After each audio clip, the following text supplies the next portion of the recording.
ISIL's weak. I know it doesn't look like that right now, but it's the truth. And they don't want you to know it, which is why it's something we should talk about.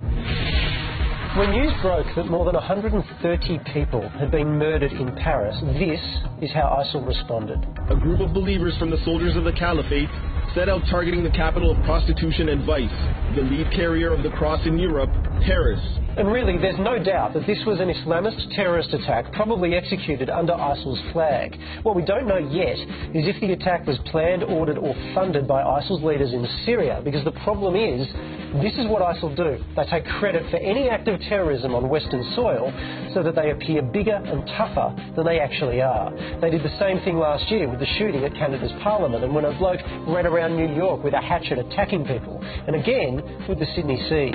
There has been some suggestion that is an ISIS flag. ISIL didn't control these guys. They were DIY terrorists who recruited themselves. But ISIL don't want you to know that. How do I know? Because ISIL told us they don't want you to know that in their monthly magazine. In October last year, they wrote this: "It is important that the killing becomes attributed to patrons of the Islamic State who have obeyed its leadership. This can easily be done with anonymity. Otherwise, Crusader media makes such attacks appear to be random killings."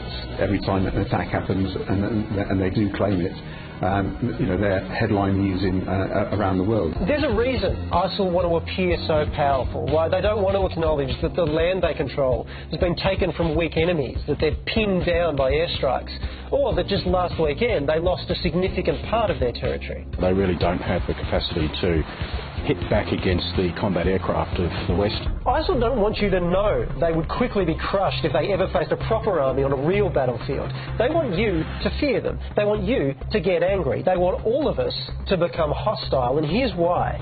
ISIL's strategy is to split the world into two camps. It's that black and white. Again, we know this because they told us. Last year, they declared there is no grey zone in this crusade against the Islamic State. The world has split into two encampments, one for the people of faith, the other for the people of disbelief, all in preparation for the final Great War. They want to start World War III, a global war between Muslims and everyone else. That's what they want to create. They want societies like France and here in Australia to turn on each other. We as a society, as a community, need to be very mindful of maintaining and protecting our social cohesion, our sense of harmony, and standing together. They want countries like ours to reject their Muslims and vilify them. We need to look at the teachings of the Quran. It is about, killing and beheading the non-believers. ISIL's leaders would be ecstatic to hear that since the atrocity in Paris, Muslims have reportedly been threatened and attacked in England, America and here in Australia. Because this evil organisation has it in their heads that if they can make Muslims the enemy of the West, then Muslims in France and England and America and here in Australia will have nowhere to turn but to ISIL. That was exactly their strategy in Iraq, and now they want it to go global. Saying that out loud, it's both dumbfounding in its stupidity and blood-curdling in its barbarity.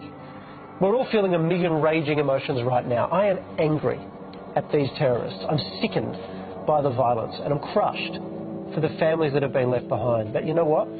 I won't be manipulated. We all need to come together. I know how that sounds. I know it's a cliche, but it's also true, because it's exactly what ISIL doesn't want.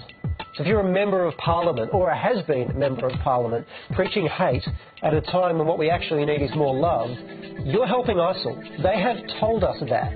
If you're a Muslim leader telling your community they have no place here, or a non-Muslim basically saying the same thing, you're helping ISIL. They have told us that.